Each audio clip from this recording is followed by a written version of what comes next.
para sa kano nakadungog ko sa imong giingon nga ang relihiyon mao'y makaluwas. Sa ako dili jud siya makaluwas kay kumbaga sa Biblia, nagatuki ko sa Biblia, wala inakabutang dito nga ang Katoliko, ang Kristohanon, saksi, mudyo na'y makasulod, kundi ang imuhang pagka-Kristohanon, kumbaga katuningon ka ganina nga, imong gikinabuhi, imong gi-apply. Kita tanan, hatay katungod na magwali sa pulong. Dili lang ang pari, dili lang ang kanang nay posisyon, kay tungod, kung ikaw nakasabot ka sa, kung sa Diyos to sa Ginoo nga purpose ka, kumbaga na kinabuhi ka dili para dun sa iyaha.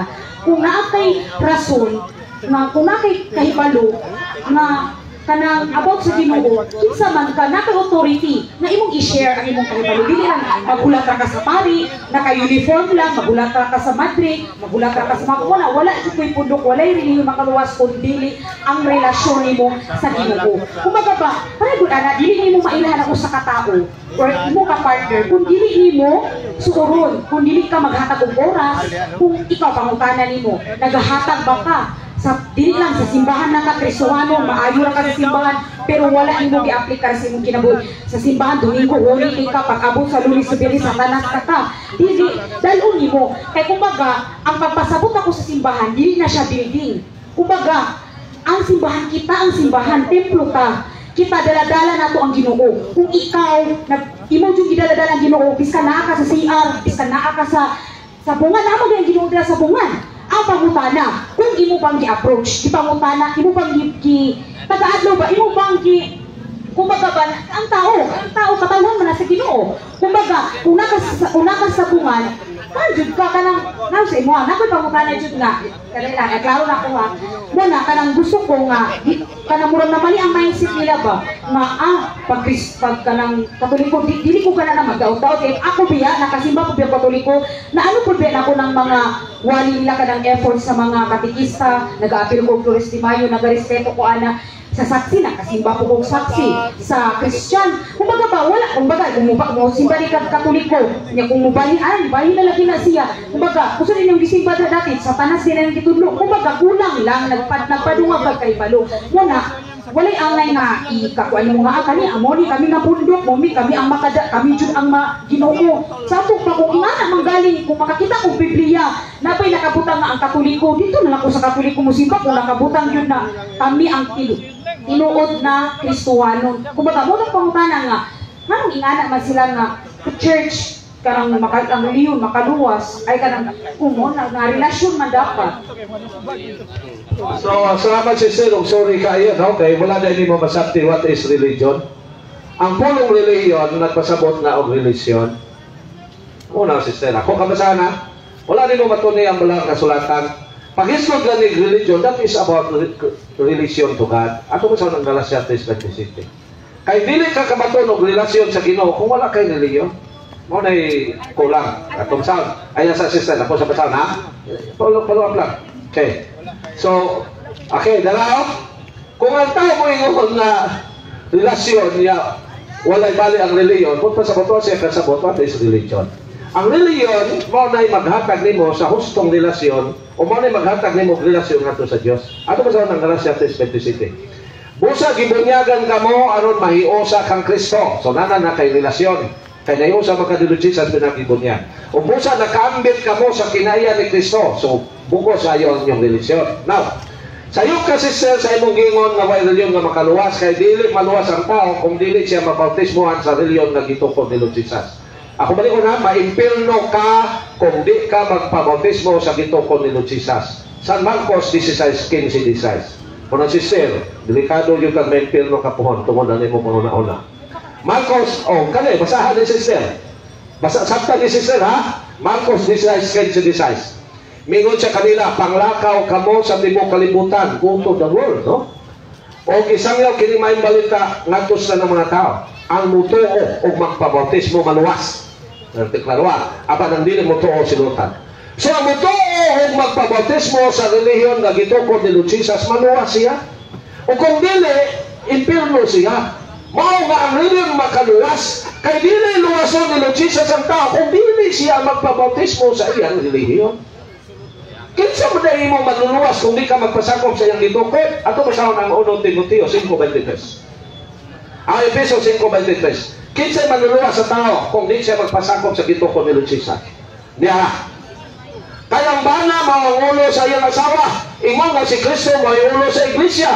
O si Kristo mismo mao ang manluluwas sa iglesia nga mao iyang lawas. So man imo pag-claim na si Lord Jesus imong Savior kung dili ka magpabautismo sa reliyon nga iyang gitukod. So wrong ka, sister.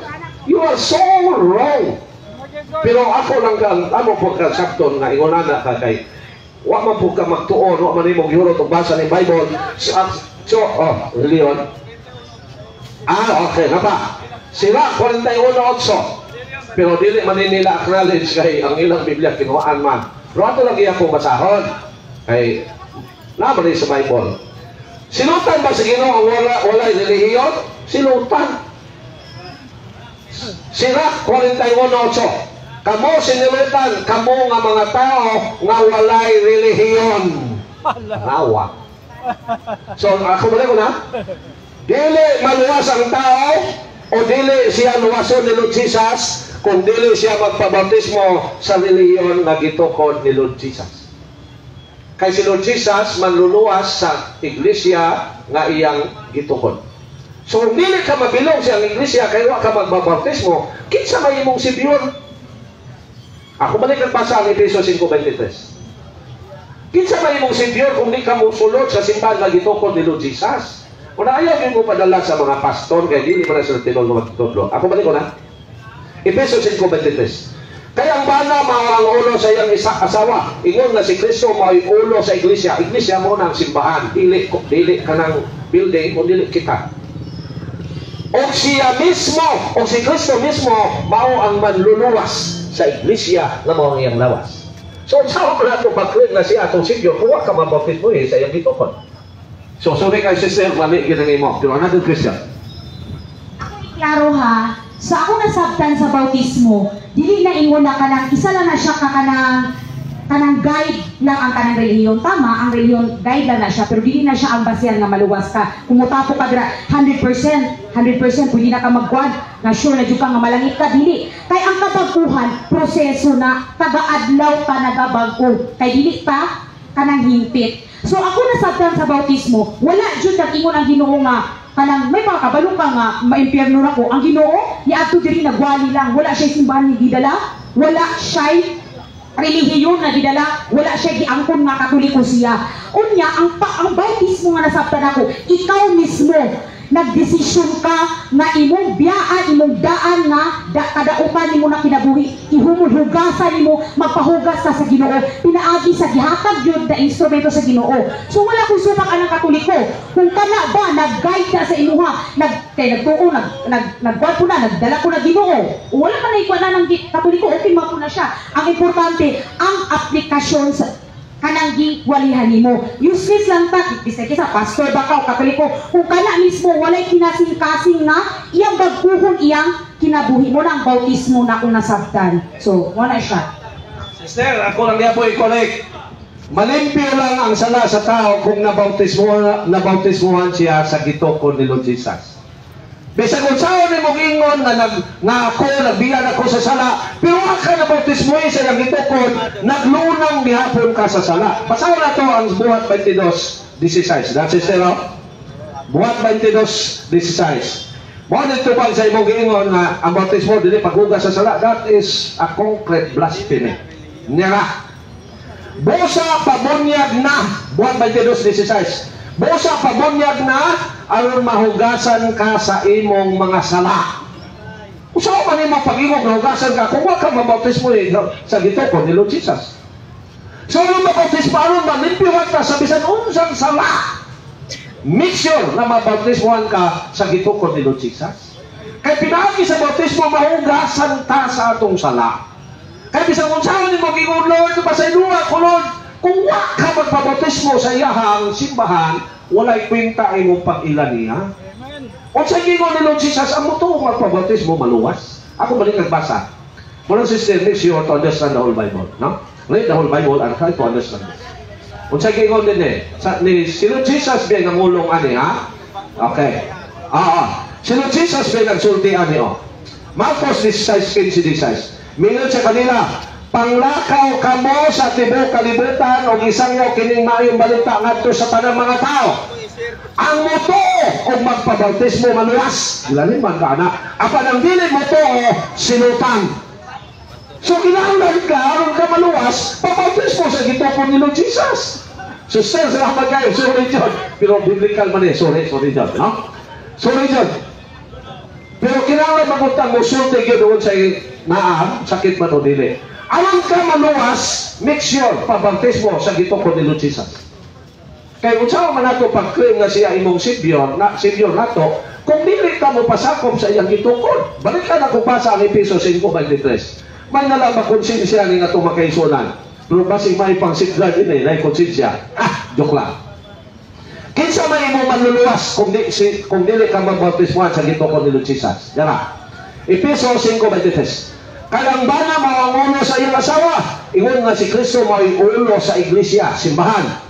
O si Kristo mismo mao ang manluluwas sa iglesia nga mao iyang lawas. So siya manluluwas sa simbahan nga iyang gitukod. So anong ka? Iyang loson, bautismo sa iyang gitukod. Sure na ka. Nga maluwas. So another question, na kayo doon bro? Okay na, lakaw na to. Okay. Another